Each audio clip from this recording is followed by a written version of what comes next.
என்னை குடும்பம் போல் பாதுகாத்த நண்பர்களுக்கு நன்றி. என்னுடைய வழக்கறிஞர்களுக்கு நன்றி. அரசியல் வித்தியாசம் பாராமல் எனக்காக ஆதரவு தந்த அனைத்து தலைவர்களுக்கும் நன்றி. என்னை உயிருக்கு உயிராக நேசிக்கும் தமிழக மக்களுக்கு நன்றி. ஆந்திரா தெலுங்கானா மக்களுக்கு மிகப்பெரிய மனம் மிகுந்த நன்றி. புழல் சிறையில் என்னை நன்றாக நடத்திய அனைவருக்கும் நன்றி. எல்லாவற்றுக்கும் மேலாக சிறு குரலாக இருந்த என்னை சீரும் புயலாக மாற்றிய அனைவருக்கும் மிகப்பெரிய நன்றி.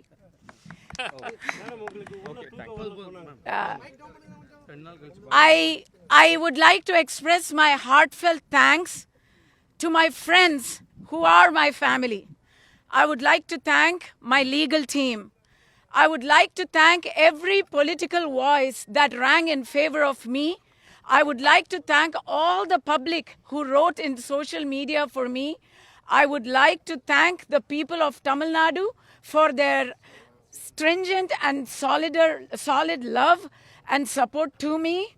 More than all of them, నా కుటుంబ సభ్యులుగా ఉన్న తెలంగాణ ఆంధ్ర జనాలకి నేను నా మనస్ఫూర్తిగా కృతజ్ఞతలు చెప్పుకుంటున్నాను.